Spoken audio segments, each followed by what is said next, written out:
Programa Fora da Curva, jornalismo, crítica e diversidade.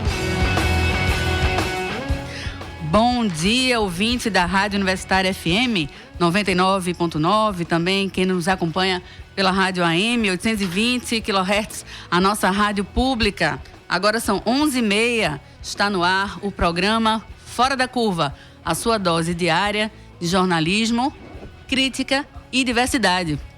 Hoje é segunda-feira, 30 de abril de 2018, segunda-feira chuvosa.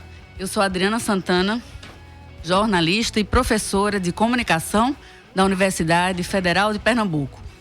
Antes de começar a conversa com os nossos convidados, a gente tem 2 convites para você. O primeiro deles é para você participar da nossa enquete no Instagram, @Programa Fora da Curva. A pergunta tem tudo a ver com o que vamos discutir hoje. Você é a favor da reforma trabalhista do governo Temer? No final do programa, a gente divulga o resultado. O segundo convite é para você participar da campanha que lançamos. Qual jornalismo que você quer? A gente quer saber. Basta fazer um vídeo curtinho, de mais ou menos 30 segundos, e enviar para as nossas redes sociais com a hashtag O Jornalismo Que Eu Quero. As melhores respostas em vídeo serão publicadas nas nossas redes sociais. Nosso jornalismo aqui você já sabe como é. Crítico, posicionado e honesto. A gente tem uma notícia muito positiva para dar para vocês. Uma notícia que deixou a equipe do Fora da Curva muito feliz. O programa recebeu um voto de aplauso da Câmara Municipal do Recife. Esse voto foi proposto pelo vereador Ivan Moraes Filho, do PSOL, um conhecido defensor da comunicação pública aqui no Brasil. A gente divide esse reconhecimento da Casa José Mariano, a gente divide com todos os entrevistados, entrevistadas, estudantes, voluntários, bolsistas, professores, nossos colaboradores, enfim, com todo mundo que tem nos ajudado a fazer diariamente um jornalismo fora da curva. É nesse clima que a gente começa a entrevista de hoje, perguntando aos nossos convidados o que é que vai acontecer agora com as relações trabalhistas sem a votação da medida provisória 808 da reforma trabalhista, a MP da reforma. A gente lembra você, nosso ouvinte, que é possível mandar perguntas para os nossos convidados, fazer comentários em nossa página do Facebook. Lembro sempre o endereço, é facebook.com/Programa da Fora da Curva. Lá também é possível acompanhar a transmissão em vídeo, ao vivo, aqui do estúdio, a gente já está transmitindo. Repetindo o endereço para vocês, facebook.com/Programa Fora da Curva. Compartilhe com os amigos, ajude a levar informação crítica e de qualidade para mais gente. Quem me acompanha no estúdio hoje é Shinaide Mafra, que é advogada trabalhista, diretora jurídica da Associação dos Advogados Previdenciaristas de Pernambuco e é integrante da Comissão de Seguridade Social da OAB. É isso tudo, Shinaide? Isso, Bom dia. Adriana. Bom dia, um prazer enorme estar aqui novamente contribuindo com vocês. Prazer recebê-la, principalmente nesse dia de chuva tão difícil para vocês chegarem. Eu agradeço bastante a presença. Também está conosco Rômulo Saraiva, que é advogado trabalhista, previdenciário, professor da pós-graduação de Direito da Estácio e mestrando em Direito Previdenciário pela PUC de São Paulo. Também tudo isso, Rômulo, bom dia. Bom dia, é um prazer, Shinaide, a você e aqui a produção do programa, participando. É uma honra para mim participar. Honra é toda nossa, muito obrigada a vocês.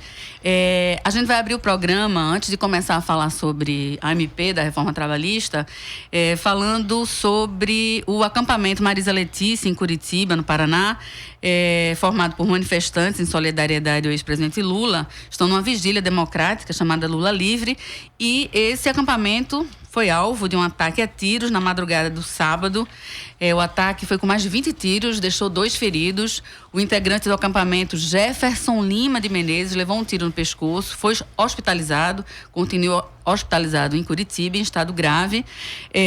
Para comentar sobre o caso, a gente já está no telefone ao vivo com Arthur Perrucci, que é professor do programa de pós-graduação em Sociologia da Universidade Federal de Pernambuco. Bom dia, Arthur.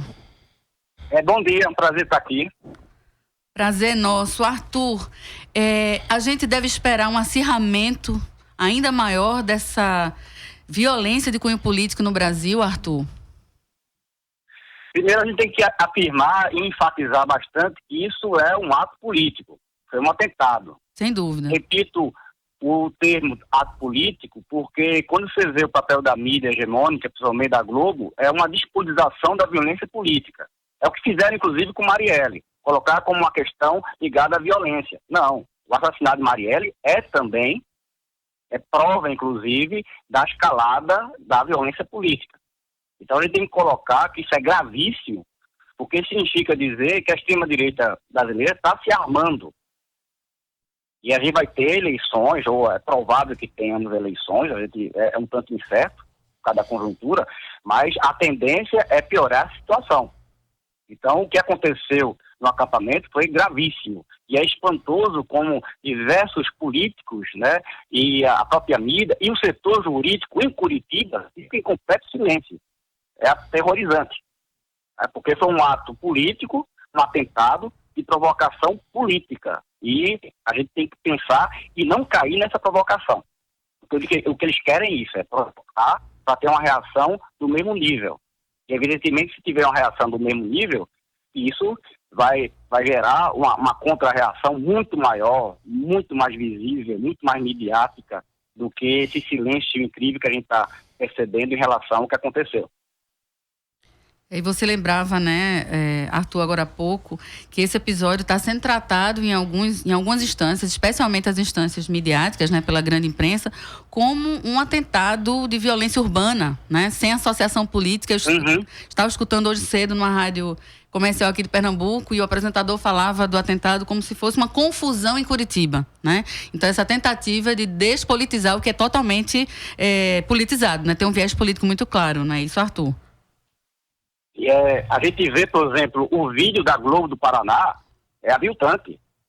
Ele coloca que um homem de 39 anos foi baleado no pescoço em Curitiba, na mesma rua onde apoiador do ex-presidente. Não coloca que o homem que levou a bala é um apoiador que estava no acampamento pró-Lula. Exato. O que eles querem, como você colocou, é não só despolitizar, mas retirar qualquer conotação política em relação a isso. Aí coloca um homem de 39 anos foi baleado.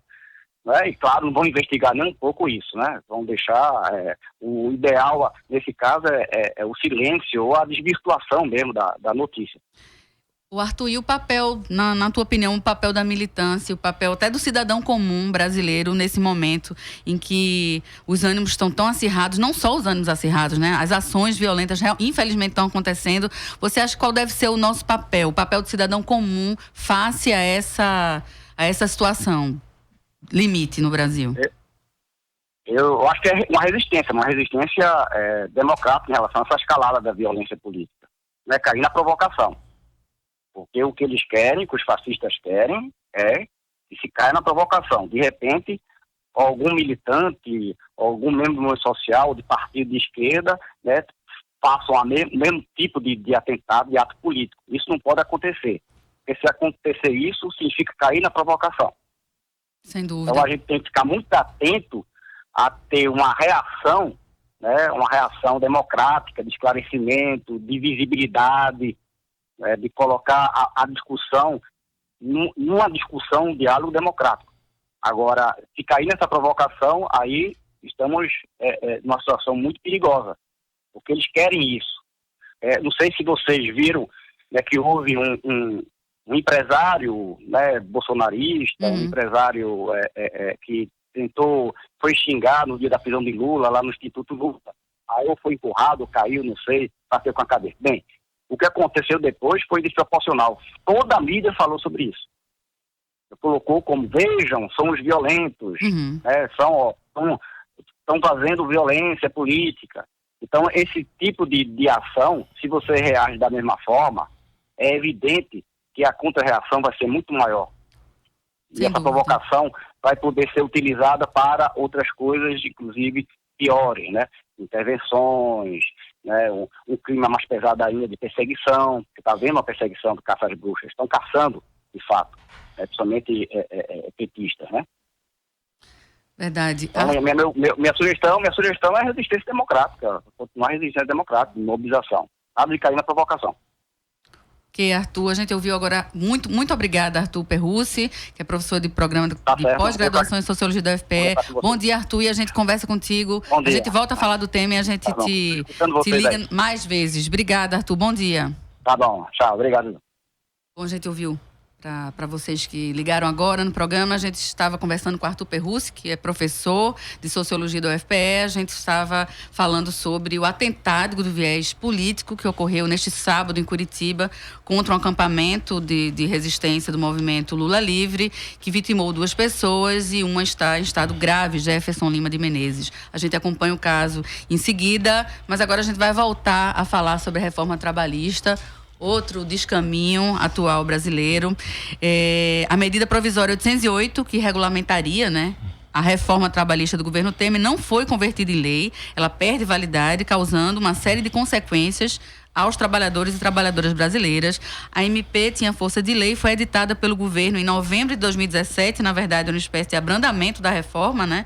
Uma tentativa de ter mais apoio para aprovação, e ela deixa de vigorar porque o prazo para votação pelo Congresso Nacional encerrou na última segunda-feira, né? Semana passada. Vários pontos bem graves da reforma eram minimizados pela medida provisória, como é o caso do trabalho intermitente de gestantes e lactantes trabalhando em locais insalubres. A gente vai conversar já com o nosso entrevistado sobre isso.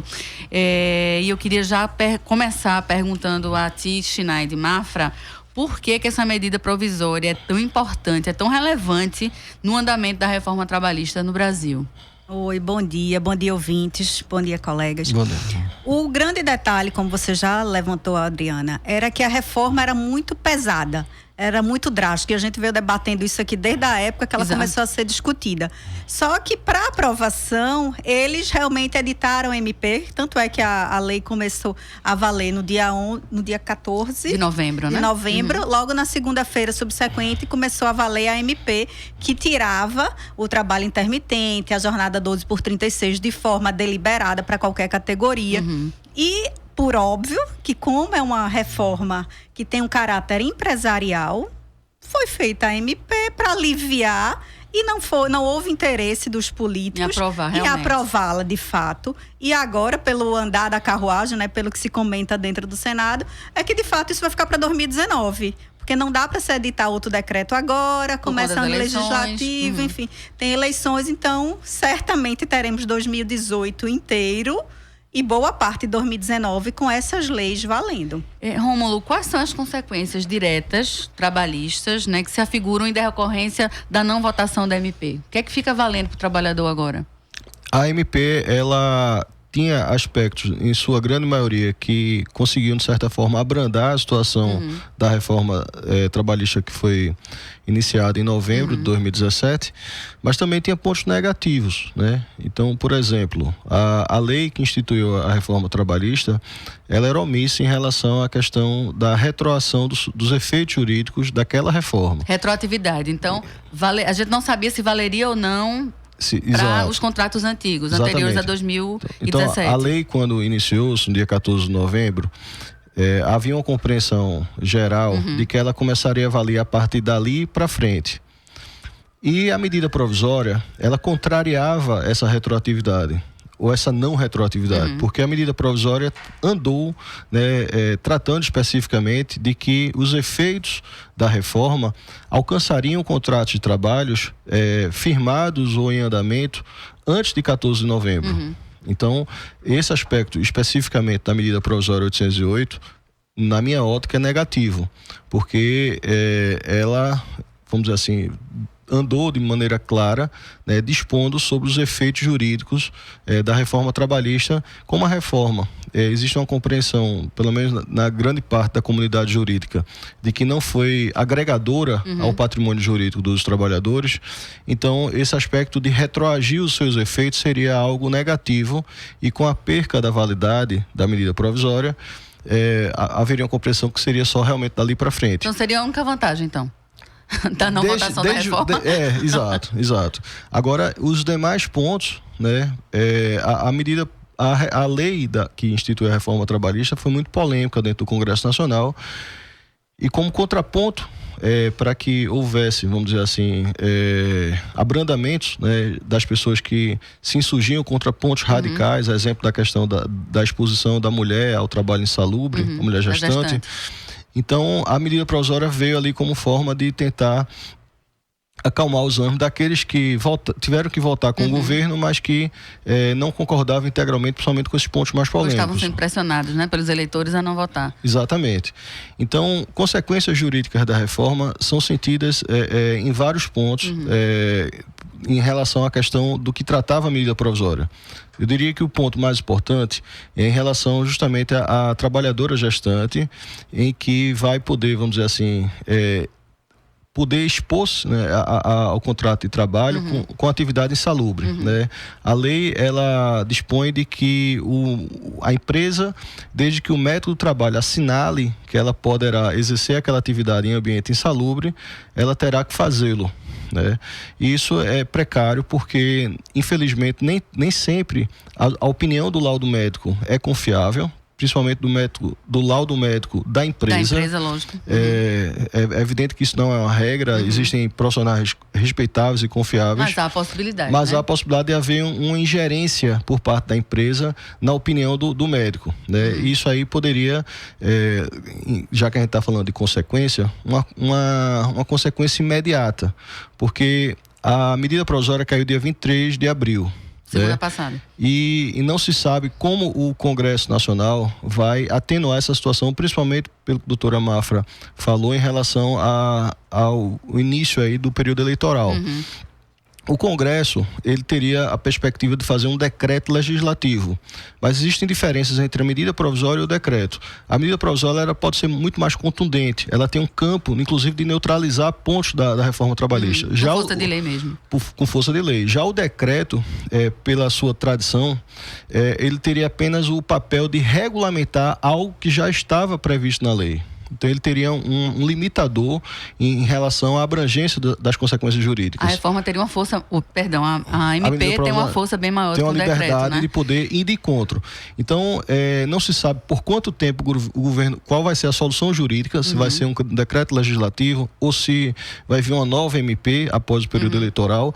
Mas o que eu coloco é o seguinte, nesse limbo, né, nesse ato, a partir do dia 23 de abril, pode perfeitamente uma pessoa ser contratada ou quem já tem um contrato em andamento ser demandada pelo seu empregador para exercer uma atividade em ambiente insalubre. Bom, eu queria, falando em salubridade, aproveitando que o Romulo falou disso, que é um dos pontos realmente mais controversos e mais negativos realmente dessa reforma trabalhista, que é essa possibilidade de gestantes trabalharem em local insalubre, entre outros. Eu queria ouvir de Schneid, que além de advogada está também gestante atualmente, para quem está nos acompanhando pelo Facebook dá para ver. Eu queria ouvir da tua opinião, como mulher e como profissional. O que significa para as trabalhadoras brasileiras a partir de agora, Schneid? Adriana, eu acho que é um retrocesso muito grande. Como o doutor Rômulo falou, a queda da MP faz com que dentro da reforma trabalhista, que já era ruim, tenhamos diversos retrocessos sociais com afrontas a garantias constitucionais. Isso. E essa questão do trabalho insalubre é exatamente uma delas.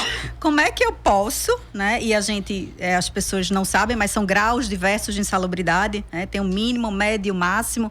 Então, como é que eu posso, eu que tenho um filho na barriga, estar exposta a um agente que pode ser prejudicial ao meu bebê? Então, e a você, né? Exatamente. E a gente quando está grávida, a gente termina pensando muito mais no nosso filho do que na gente. Então, por isso a menção ao bebê.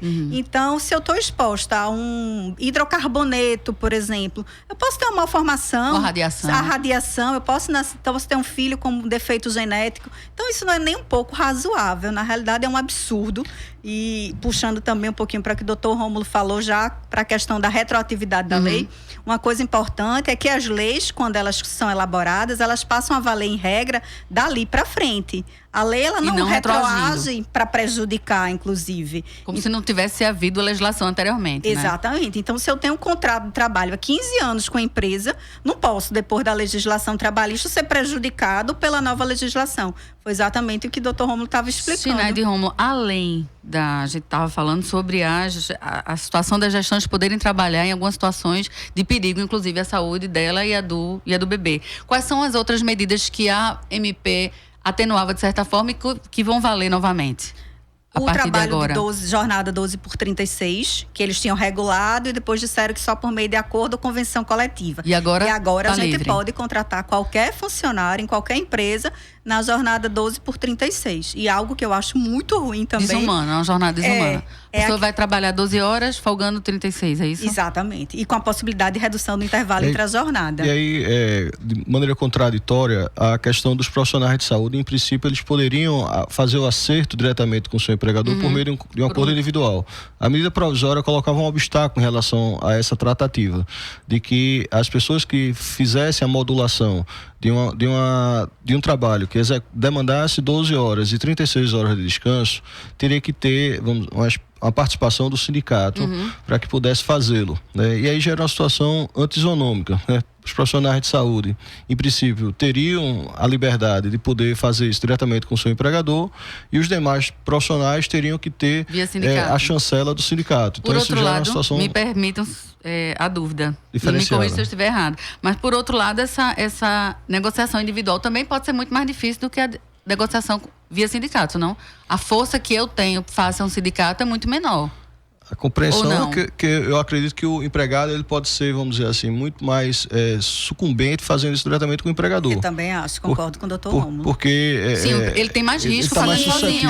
Sim, é isso, a minha dúvida é essa, né? Sim, então, sim. A medida, na verdade, ela era ruim nesse ponto. Sim. A medida provisória exigia que o acordo fosse feito, deixava livre o acordo para ser feito individualmente. Correto. Sem a medida tem que ser via sindicato, não. É o contrário. Com a medida então vamos provisória, esclarecer. A partir de agora, infelizmente, você pode por acordo individual. Sozinho. E você perde força, obviamente. Claro, com certeza. A negociação dispare, muito fraca, né? O empregado está mais suscetível de ser, vamos dizer assim, assediado, né? e convencido, entre aspas, de ser compelido, né, a aceitar uma determinada situação para não colocar em risco o seu emprego. E mais uma vez retira a força dos sindicatos, que desde o começo foi uma das principais questões. Isso. A MP amenizava um pouco, agora abre total a vala para a vala comum da iniciativa individual, que é muito, muito difícil, principalmente no Brasil. As empresas têm uma força muito maior face ao indivíduo. Gente, e agora com essa queda, a reforma essa queda da MP, então os contratos podem retroagir, né? Tá aberta a possibilidade dos contratos não valer, na verdade, que a reforma retroagir a contratos anteriores. Na realidade, pode acontecer isso agora? Com a queda da medida provisória, como a lei, né, que tratou de incluir a reforma trabalhista dentro do ordenamento, especificamente na CLT, ela é silente em relação à questão da retroação. Ela não disse retroage ou não. Então, como não ela diz, não era clara. E como normalmente, como a doutora Mafra pontuou anteriormente, de que se a lei ela não trata especificamente sobre os efeitos retroativos ou não de sua aplicação, né, então a compreensão de que ela vai aplicar dali para frente, com a queda da medida provisória. Então seria o que a gente tinha comentado como única benesse dessa não votação, né? Exato, que os contratos não vão retroagir. E quais medidas, Schneid, o governo pode tomar agora para atenuar essa falha legislativa? Como o doutor Rômulo falou, a questão da votação de uma nova MP ou de um novo decreto. Que é muito difícil que aconteça agora. Pelo que a gente tem visto na mídia, exatamente. Não é. Até porque desde sempre não foi o objetivo principal do governo essa atenuação das normas, né? Então, quando foi elaborado, tinha-se o objetivo de fato, ter uma jornada 12 por 36, de ter um trabalho intermitente, que também é uma parte muito polêmica. E quando a gente começa a falar dessas alterações, a gente pensa também em previdência social, porque se eu tenho um trabalho intermitente, se eu vou ter uma pessoa que não vai ter um salário... Vou ter menos arrecadação. Vai ter menos arrecadação. Então, no final das contas, a MP também protegia, né, de uma certa forma, a previdência social. Até porque a gente está vendo índices de desemprego maiores após a reforma trabalhista de novembro de 2017, né? Então, se eu tenho menos emprego, obviamente eu vou ter menos arrecadação para a Previdência, né? Vocês que trabalham com o direito do trabalho diariamente, como é que estão as ações trabalhistas hoje? Os trabalhadores estão com receio de entrar com ação, até porque agora tem que pagar pelas custas do processo, né, com a nova lei. Na verdade, a reforma trabalhista desempenhou um papel inibidor, né, em relação ao jus postulante, que é a possibilidade do trabalhador questionar os contratos de trabalho antigos ou vigentes, de defeitos, equívocos em relação à interpretação da lei, ao pagamento de direitos, né, ao reconhecimento de direitos. Então, o fato de a reforma ela ter colocado nos ombros do empregado a possibilidade dele arcar com despesas que antes não eram praticadas, embora previstas, mas não praticadas. Normalmente escanteadas pela comunidade jurídica. Então, as despesas de perícia médica, de honorários comerciais e custos processuais passou a ter uma preocupação. E eu diria que dessas três, a questão dos honorários. Sem dúvida, financeira, né? Porque você pode, por exemplo, partir para uma discussão trabalhista reivindicando uma indenização de 100 mil. Né? Você declara ali que está desejando receber 100 mil de direitos violados. E ao término dessa discussão, se porventura você não conseguir sucesso no seu intento, né, e você, por exemplo, só conseguir um sucesso parcial de 10 mil, há a possibilidade, de acordo com a interpretação que pode ser dada aí pela reforma trabalhista, de você ser condenado pela parte que diz respeito à diferença financeira. Então, você pediu 100 mil, você só ganhou 10. Então, você pode pagar honorários em cima de 90 mil, certo? E isso aí pode fazer com que você saia da discussão devendo. Perdendo em todos os sentidos, devendo, né? Você entrou ali com o propósito de ganhar alguma coisa. Antigamente, quando você não ganhava alguma coisa, você não ganhava nada, saía com saldo zero, né? E agora você pode sair com saldo negativo, a depender do que você postula. Sentença, então isso traz uma responsabilidade para o empregado, porque sabe que existe o risco de ficar com a dívida, embora ela possa não ser executada, né, mas pelo empregador, mas a pessoa vai sair com a dívida. E também dos advogados, porque eu acredito que com a reforma vai haver uma questão de questionamento de responsabilidade civil do advogado, que também pode ter postulado algo em excesso, né? E o constituinte questionar a responsabilidade civil em função desse excesso. E os sindicatos, Schneide, como ficam os sindicatos agora? A situação volta à legislação original da reforma trabalhista? Sim, só um minuto, Adriana. Com relação ao que o doutor Romo estava falando, só para a gente esclarecer um ponto, não é todo mundo que vai ter que pagar o que a gente chama de sucumbência, certo? Existe ainda a previsão da gratuidade da justiça. Em alguns casos? Sim, quem ganha até 40% do teto do INSS, o teto do INSS hoje é 5.600, então 40% vai dar em torno aí de R$ 2.200, R$ 2.300. Continua livre desse pagamento? Continua livre, vai continuar com a gratuidade da justiça. Então, se ele perder no final, a dívida dele vai ficar suspensa. Se em algum momento ele tiver dinheiro para pagar, aquilo ali vai ser executado. Certo. Se não, então assim,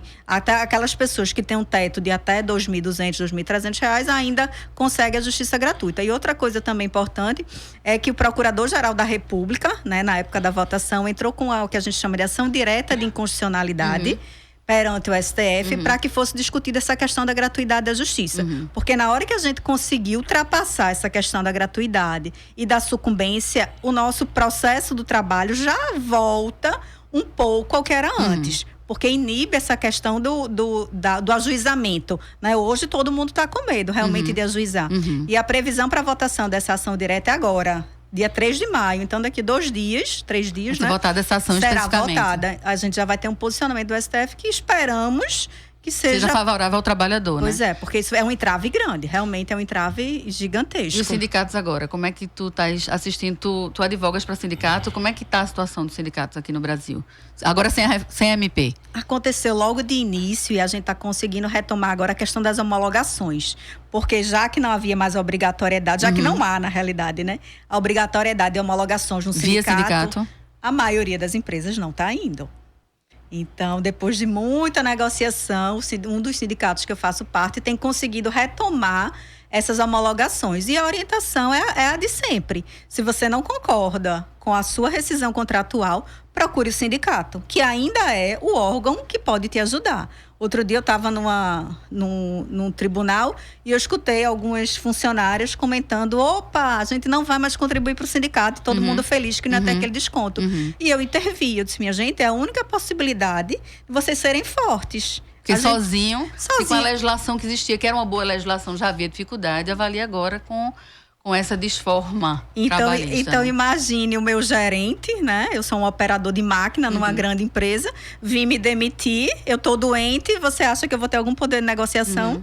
Nenhum. Tua indicação também é essa, Rômulo, que as pessoas continuem procurando o sindicato para fazer valer seus direitos, minimamente que seja? Procurando e voltando melhor. Né? Sem dúvida. Porque na realidade, eu acredito que algumas dessas pessoas que vieram a comemorar, existe uma quantidade não desprezível de sindicatos que não são representativos.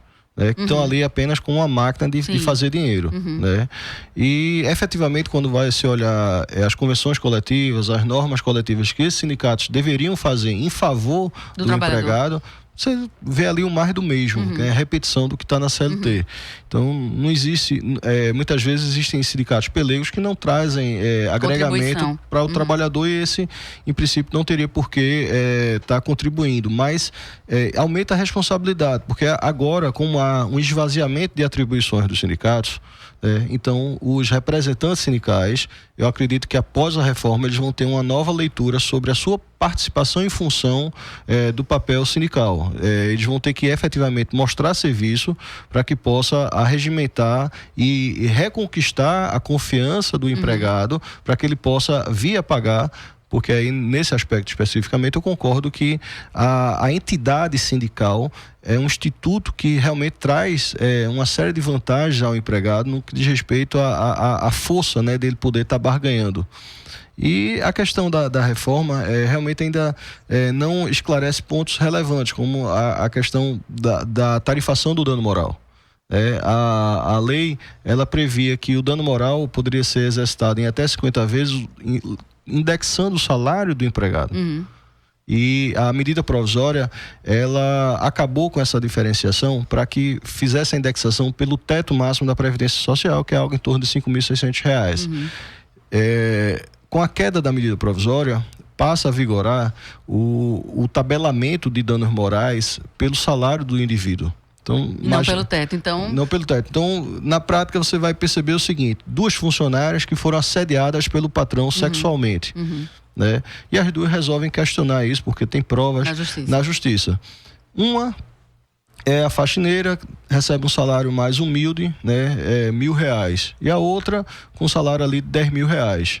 Na prática, uma vai poder receber 50 vezes mais, né, por conta do seu valor de salário. Por conta do seu valor de salário, e a outra não, mas tratamos de um objeto de ofensa que é comum às 2. O mesmo caso, mas vai acabar sendo tratado de maneira não equânime, né? Uma situação antisonômica que essas incongruências, né, e agora a ausência de pontos aí que estavam, vamos dizer assim, abrandados por dentro do provisório, vai resvalar no Poder Judiciário. Né?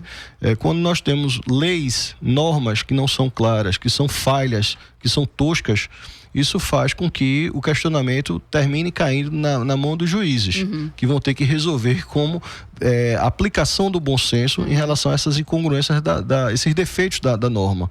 E é o que está se apercebendo, né? Principalmente quando ela é inconstitucional, quando vai contra a Constituição. E há várias normas nessa reforma que vão contra a nossa Constituição. E essa questão que o Dr. Rômulo falou é exatamente isso. No exemplo que ele deu, uma vai ganhar 500 mil de indenização, a outra vai ganhar 50, tendo as 2 sofrido exatamente o mesmo dano. A mesma situação. E a gente tem lá na Constituição, no artigo 5º, dizendo que todos são iguais perante a lei, sem distinção de qualquer natureza. Ou seja, uma afronta direta à Constituição Federal. Como é que eu posso receber 50 mil e você 500, se a gente sofreu o mesmo dano? Não somos iguais? Sem dúvida. Então, realmente, a queda da AMP vai trazer um prejuízo muito grande para os trabalhadores. A gente falava no começo do programa, acho que tu até puxaste a questão, Sineide, em relação à Previdência, né? Das perdas que a Previdência certamente terá, se é que já não está tendo, com o trabalho intermitente, com o próprio desemprego, né?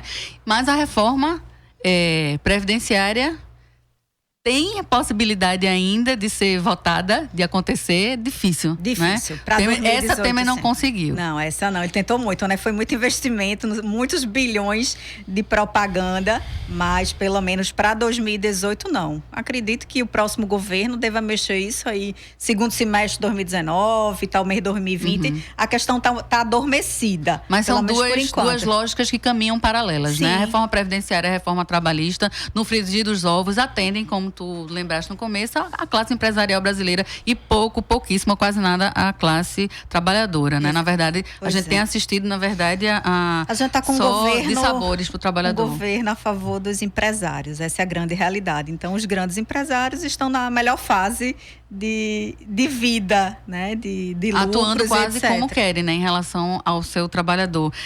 Rômulo, essa proximidade do período eleitoral vai limitar, né? A atividade do Congresso Nacional. Então, essa ação que vai ser votada dia 3, ela pode acontecer ainda. A gente tem um limitador até junho, é isso? A decisão que o doutor Mafra falou foi em relação ao julgamento do Supremo, que aí não estaria atrelado a esse calendário eleitoral, exato, mas a atividade legiferante, né, teria alguns limitadores em relação ao que vai produzir, observando a antecedência de outubro.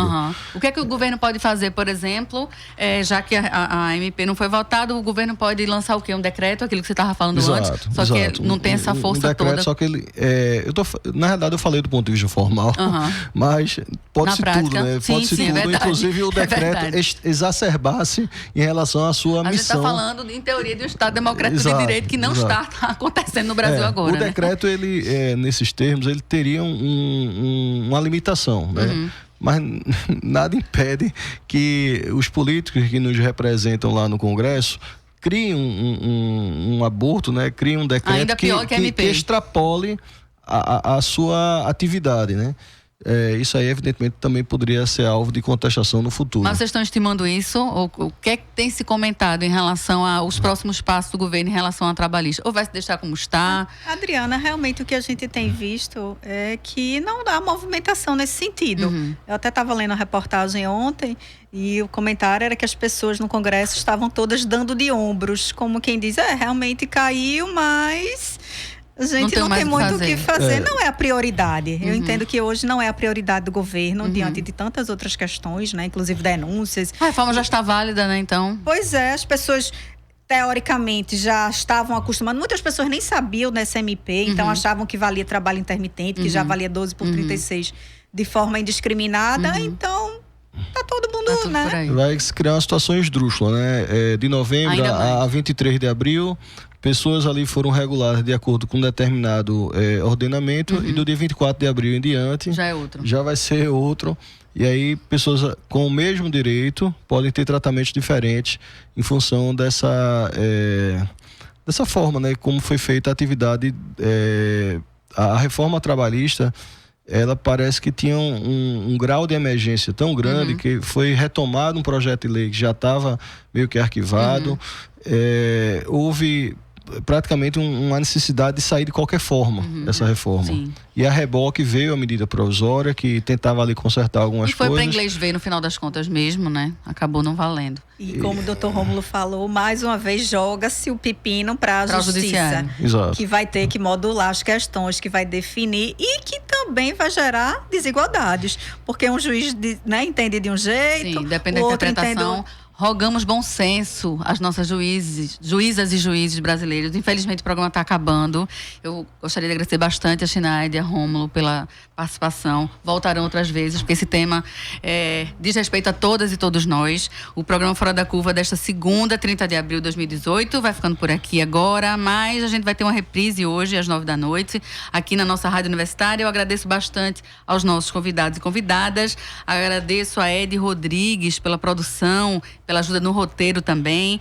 Marco da Lata, agradeço pelos trabalhos técnicos, e aos estudantes de jornalismo Vitor Aguiar, Nath Sonati, a estudante de rádio, TV e internet Ana Lídia, que esteve conosco nas redes sociais. Você pode rever esta e outras edições do Fora da Curva em nosso canal no YouTube, com o endereço youtube.com/programa Fora da Curva. Não deixe de compartilhar com os amigos e familiares.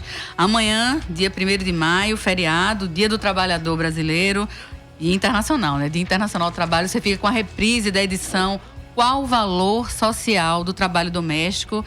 Ela foi apresentada, essa edição, por Manina Aguiar, com produção da professora Ana Veloso. Convido vocês a entrarem no Instagram para saberem o resultado da enquete que a gente lançou, se você é a favor ou contra se você é a favor da reforma trabalhista, maioria absoluta contra a reforma de tempo, razões óbvias, todos são trabalhadores que estão sofrendo na pele. Antes de encerrar, eu convido vocês novamente a participar da campanha que a gente lançou.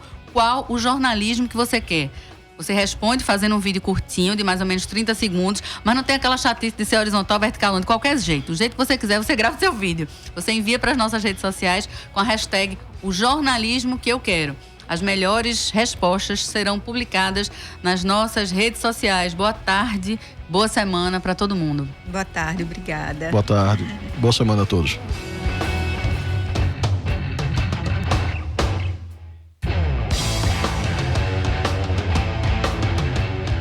O programa Fora da Curva é uma realização do Departamento de Comunicação Social com o apoio do Departamento de Sociologia, do Núcleo de Design e Comunicação do Centro Acadêmico do Agreste e do Núcleo de Rádio e TV Universitária.